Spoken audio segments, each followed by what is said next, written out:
High views. నా గురించి మీలో చాలామందికి ఒక ఐడియా ఉంది, కొంతమందికి ఐడియా లేదు. దానికోసం మళ్ళీ చెప్తున్నా, వ్యూస్ కోసమో సబ్స్క్రైబర్స్ కోసమో లేదన్నప్పుడు ఏదైనా కమర్షియల్గా బెనిఫిట్స్ కోసమో ఏ రోజు ఆలోచించడం కాదు. ఉన్న నిజాన్ని చెప్పాలి. ఎదురున్నది ఎవరైనా సరే వారు తప్పు చేస్తే వారిని విమర్శించడం కావచ్చు, వారి తప్పును ఎత్తి చూపడం కావచ్చు, పద్ధతిగా ఉండాలి. సీఎం అయినా పిఎం అయినా ఎవరైనా ఏ మతమైనా. అలా ఫస్ట్ మతం అన్నప్పుడు నా హిందూ మతం గురించి నేను మాట్లాడే, అలా రిమైనింగ్ వాళ్ళకి సంబంధించి కూడా నేను డిస్కస్ చేస్తాను. ఇప్పుడేంటి, వజహద్ ఖాన్ ఖాద్రీ రషీదీ ఎవడీడు? అల్లా మాత్రమే విజేత అని చెప్పుకొని ఫేస్బుక్లో పేజ్ పెట్టుకున్నాడు. అండ్ కలకత్తాలో రషీదీ ఫౌండేషన్ ఒకటి నడుపుతూ వాడు హిందూ దేవుళ్ళ గురించి, మన కామాఖ్య దేవాలయం ఉంది కదా అమ్మవారికి సంబంధించి, దక్షయజ్ఞంలో అమ్మవారి తనను ఆత్మార్పణ చేసుకుంటే శివుడు వచ్చి అమ్మవారిని తీసుకొని వెళ్తున్న మూమెంట్లో లోకమంతా అల్లకల్లోలం అవుతూ ఉంటే దెన్ విష్ణువు వచ్చి తన సుదర్శన చక్రంతో అమ్మవారి శరీరాన్ని మొత్తం ఖండించేస్తాడు. అంటే డెడ్ బాడీ కాబట్టి ఆ శివుడిలో ఉన్నటువంటి ఆ వైరాగ్యం కావచ్చు, రిమైనింగ్ ఏదైతే ఉందో దాన్ని తగ్గించాలన్నట్టు. దెన్ అమ్మవారి యొక్క భాగాలు మొత్తం 18 చోట్ల పడ్డాయి అంటారు. అష్టాదశ శక్తిపీఠాలు అంటారు. మొన్న పాకిస్తాన్ ఉన్నటువంటి ఒక దేవాలయం సంబంధించి నేను న్యూస్ చూస్తున్నప్పుడు బలూచిస్తాన్లోది దాన్ని క్రాస్ చెక్ చేస్తున్నప్పుడు 108 కూడా అని అంటున్నారు. అలా యోని వాడు భూమి మీదకి ఎలా వచ్చాడు ఏంటి అంటే వాళ్ళ తల్లి శరీరం నుంచి వచ్చాడు. ఎలా? అక్కడ ఒక ద్వారం ఉంది, అదే వాడికి జన్మనిచ్చిన క్షేత్రం, జన్మక్షేత్రం, అది దివ్యక్షేత్రం అది అని నేనంట, మన హిందువులు అంటారు. వాడేమన్నాడు, యోని అమ్మవారికి సంబంధించి పవిత్రంగా భావించే మనం ఆ అమ్మవారి ఆలయం ఏదైతే ఉందో అక్కడ అమ్మవారి యొక్క యోని పడ్డ అమ్మవారి శరీర భాగాల్లో యోని పడ్డటువంటి ప్లేస్ కామాఖ్య దేవి ఆలయం అంట. చాపుడు వెజీనా. మరి వాడు వాళ్ళ అమ్మని రోజు మరి ఎట్ట చూసాడు నాకు అర్థం కావట్లేదు. బ్లూ ఫిల్మ్లో ఒక ఆడదాని యొక్క పైన తప్పుగా అనుకోవద్దు, పిల్లలున్నా పెద్దలున్నా క్షమించాలి ఎక్కడన్నా మిమ్మల్ని ఇబ్బంది పెట్టుంటే. ఈ వీడియోని మా అక్క వాళ్ళు, చెల్లెళ్ళు, పిల్లలు వాళ్ళు కూడా చూస్తారు. సో అందుకే చాలా ప్రాక్టికల్గా మాట్లాడుతున్నాం. వాడు ఒక అడల్ట్ మూవీ ఏదో చూశాడు, అందులో నగ్నంగా ఉన్నటువంటి ఒక స్త్రీ కనపడింది. దానికి ముందు ఆమె బట్టలు వేసుకొని ఉంది. తీయగానే పైన బ్రెస్ట్, బాటం వెజినా కనపడ్డాయి. ఆ తర్వాత వాడు వాళ్ళ అమ్మని చూశాడు. వాళ్ళ అమ్మని చూడగానే సేమ్ ఆ అమ్మాయి దగ్గర ఉన్నవే వీళ్ళ అమ్మ దగ్గర కూడా ఉన్నాయని అనిపిస్తుంది వాడికి. ఆ ఫీలింగ్ అనేది అసలు వచ్చిద్దా వీడికి? వచ్చిద్దామో అన్న అలాగే ఉంది వీడిది. మన దేశంలో ఉన్నటువంటి ముస్లింలు హిందూ దేవులని దేవతలని గౌరవిస్తూ ఆచార వ్యవహారాలు అన్నప్పుడు వారు సైతం పాల్గొంటున్నటువంటి దేశం మనది. ఇటువంటి దేశంలో ఇట్లాంటి సైకోలు, శాడిస్టులు, వెధవులు ఉన్నారన్నమాట. వీడు పశ్చిమ బెంగాల్లో కలకత్తాలో ఉంటాడు. అమ్మవారి గురించి ఆ రకంగా మాట్లాడుతూ అటువంటి ఆ చాపుడు వేజినని పూజిస్తున్నారా? ఎర్రి పప్పలు లైక్ ఆవేళ గొరత కొరకు హిందువులు దూషించి ఇంకా ఓల్డెన్ పోస్టులని అవి నేను చెప్పలేను, బట్ నాకు మ్యాక్సిమం దొరికినాయి మొత్తం కూడా నేను అటాచ్ చేసుకుంటూ పోయినా చూడండి. నుపుర్ శర్మ మహమ్మద్ ప్రవక్త విషయంలో ఆమె ఏం మాట్లాడింది ఏంటో మీకు తెలుసు, ముస్లిమ్స్కి తెలుసు, అందరికీ తెలుసు. అయినా ముస్లిమ్స్ ఏమన్నారు, మా మహమ్మద్ ప్రవక్త ఆయన ఏం చేసాడు ఏంటనేది మీకు అనవసరం, ఆయన చేసిన తప్ప ఒప్ప అనేది మీకు చెప్పాల్సిన అవసరం మీకు లేదు, మిమ్మల్ని చంపేస్తాం మాదేనిది అన్నప్పుడు బీజేపీ ఆమెను సస్పెండ్ చేశారు. అండ్ ఆ తర్వాత ఆమె క్షమాపణ చెప్పింది. అంటే వీడు కూడా అదే చెప్పాడు. మహమ్మద్ ప్రవక్త నుపుర్ శర్మ అప్పుడు వీడు అదే చెప్పాడు, మహమ్మద్ ప్రవక్త ఏం చేసినా మాకు ఇష్టం, ఆయన మా గౌరవం, మా ఉనికి, సంతృప్తి చాలా చెప్పుకుంటూ వచ్చాడు.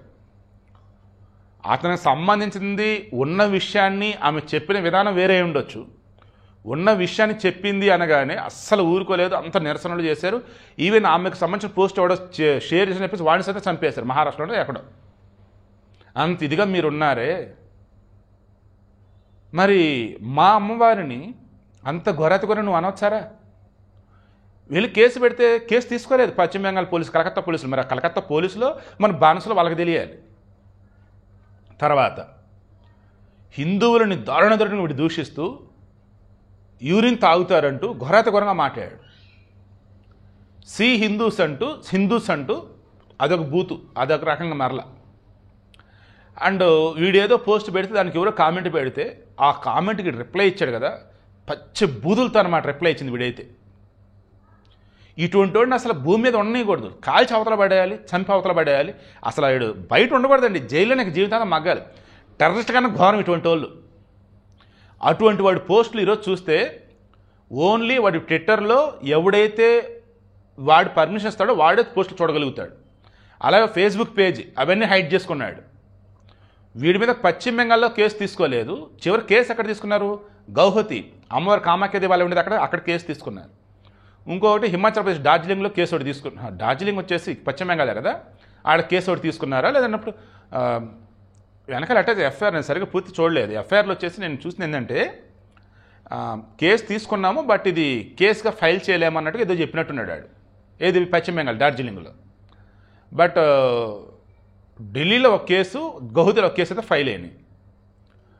ఈ అమ్మాయి పాపం శర్మిష్ఠా పాలోనియా అమ్మాయి పాపం అరే బాలీవుడ్ హీరోలు అసలు నోరెత్తలేదు ఏంట్రా బాబు అన్నట్టుగా ముస్లిం హీరోలను ఉద్దేశించి పోస్ట్ పెడితే దానికైతే రకరకాల కామెంట్లు వస్తుంటే పచ్చి బూతులు వేసి అమ్మాయిని తిడతాం.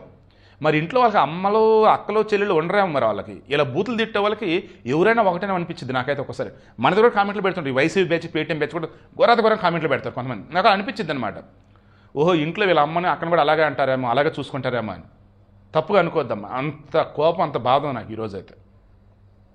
100 కోట్ల పైబడి హిందువులు ఉన్నటువంటి ఈ దేశంలో హిందూ దేవులను ఎవడెవడో తిడతాడు, హిందూ యొక్క పండగలను ఎవడెవడేదో అంటాడు.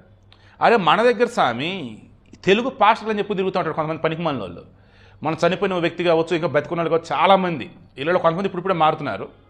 ఎందుకు జనాల్లో చైతన్యం వచ్చి తాడతేస్తామని చెప్తుంటే మారుతున్నారు. ఇప్పటికీ మత మార్పిళ్ళు చేసేవాళ్ళు కానీ, ఇప్పటికీ బురజల్లే బ్యాచ్ కానీ ఇదే పని ఇంకో వాళ్ళకి. రామాయణ మహాభారతం అటువంటి సూక్ష్మాలు మర్మాలు తెలియవు, ముందు వెనక తెలియదు. ఏదో తీసుకురావాలి, దాన్ని తప్పుగా చూపాలి, పిచ్చోళ్ళని ఎర్రి పప్పలు చేసి పడాలి అవతల గొర్రెల్ని. అదే పని. మనం ఏం చేయం, వాళ్ళని వదిలేస్తాం అంతే. మూర్ఖులు వదిలేంటారు, వాళ్ళే మారుతారు, వాళ్ళని పట్టుకునేది ఏంటారు, సీరియస్ అలాగే అనుకుంటాం మనం. బట్ వాళ్ళు తెలుసో తెలియకో ఎవరన్నా ఒక మాట అంటే ఓరు దేవుడా వాళ్ళని అరెస్ట్ చేసే వరకైనా వాళ్ళు చంపేవారు నిద్రపోరు అసలు. మన పాస్టర్ ప్రవీణ్ కానీ ఆయన మందు దాగి యాక్సిడెంట్లో చనిపోతే హిందువులు చంపారని చెప్పేసి ఎంత రభస్ చేశారా బాబు, ఎంతమంది ఏకమయ్యారు అసలు. మనం ఉన్న విషయం ఏంట్రా బాబు అని చెప్పేసి ఆయన మంచి గురించి చెప్పిన జాంబీలో పడిపోయారు, ఆయన తప్పుగా మాట్లాడిందని చెప్పేసి వీడియోలు పెట్టిన మనం జాంబీలో పడిపోయారు. ఇక అప్పుడు అనిపించింది నాకు అసలు టాపిక్లు పట్టించుకోవద్దు వీళ్ళని. బట్ అప్డేట్ ఇవ్వాలి కాబట్టి ఫైనల్ అప్డేట్ ఇచ్చి వదిలేసాం ఇంకా. సో ఇప్పుడు నేను చెప్తున్నాను కదా, భారతదేశంలో హిందువులని హిందూ మతాన్ని తిట్టడం అనేది ఒక హక్కు అనమాట. ఎవడైనా తిట్టొచ్చు, ఏదైనా సరే చేయొచ్చు. బట్ ఇతర మతాలు జోలిపోతే ఇతరులను ఏమనద్దు. అలాగనకంటే పోలీసులు కేసు తీసుకుంటారు సుమోటాగా. పశ్చిమ బెంగాల్లో ముఖ్యమంత్రి మమతా బెనర్జీ ఆడదేనా, మహిళేనా? ఒక అమ్మవారికి సంబంధించి యోని స్థానాన్ని ఘోరంగా కించపరుస్తూ దారుణంగా వీడు మాట్లాడితే కనీసం వీడి మీద కేసు తీసుకోకపోగా పాప ఆ అమ్మాయి వచ్చేసి లాస్ట్ స్టూడెంట్ వచ్చి జరిగింది పొరపాటు అన్నట్టు మరలా దానికి క్షమాపణ చెప్పి ఆ పోస్ట్ తీసిన వీడియో తీసేసిన 1500 కిలోమీటర్లు వెళ్ళిపోయి కలకత్తా నుంచి గురుగ్రామ్ వెళ్ళి అక్కడ అమ్మాయిని పట్టుకుని మళ్ళీ కలకత్తా పట్టుకెళ్తారా ఆ జడ్జిలు? వాళ్ళు సైతం బెయిల్ ఇవ్వకుండా ఆమెకు జ్యుడిషియల్ రిమాండ్ విధించారు. ఏంట్రా అసలు ఇది, ఏంట్రా బాబు అసలు? ఈ దేశంలో హిందువులు వచ్చేసి స్వేచ్ఛగా బతకొద్దు, వేరే వాళ్ళని ఏమి అనొద్దు, వీళ్ళని ఏమన్నా సరే అనండి అనండి అనిపించుకోవాలి. ఏంటండి ఈ ఘోరం, ఏంటి దారుణం అసలు? వాడు పెట్టిన పోస్టులు మొత్తం అటాచ్ చేస్తాం కదా మీరు చూడండి. అలా హిందువులు కానీ వేరే మతానికి సంబంధించి పోస్టులు పెడితే వాడి బయట బతుకుండేవాడా? చెప్పాను కదా, హిందువులు వచ్చేసి పార్టీలు గారు విడిపోయారు, హిందువులు వచ్చేసి ఏ కాడికి ప్రాంతాల వారీగా విడిపోయారు, పార్టీల వారీగా విడిపోయారు, కులాల వారీగా విడిపోయారు. మీ బతుకులు దాగలయ్యా చివరికి ఎవరే మనల్ని ఘోరంగా చంపే రోజులు కూడా వస్తాయరా మీరు కనుక మారకపోతే, యూనిటీ కనుక లేకపోతే. మనం ఆల్రెడీ ఎవరినేం అనం కదా, ఇతర మతాలు జోలికి పోం కదా, వాళ్ళని ఏం తప్పుగా మాట్లాడడం కదా. మన దాకా వస్తే మనల్ని ఏదని అంటున్నా కనీసం అప్పుడైనా రెస్పాండ్ అవ్వంటారు, అప్పుడైనా ఏకమవ్వంటారా. అప్పుడు గొడవలు చేద్దాం యుద్ధాలు చేద్దాం నేనేమనను. తప్పు చేసిన వాడిని అరెస్ట్ చేసేంతవరకు మనం ఊరుకోవద్దు. మనం అనేం సంపద మన చట్టం ఫాలో అవుదాం, రాజ్యాంగాన్ని ఫాలో అవుతాం. మనం ఇది మన భారతదేశం. ఏం చేయాలా, తప్పు చేసిన బయట ఉండొద్దు, లోపలైనా ఉందాడిని ఇదన్నా కనీసం మాట్లాడంటారా, కనీసం పోస్ట్ అన్నా పెట్టంటారా. ఈ విషయంలో పవన్ కళ్యాణ్ హ్యాట్స్ ఆఫ్ చెప్తూ ఉన్నా, అద్భుతంగా రెస్పాండ్ అయ్యాడు అనమాట.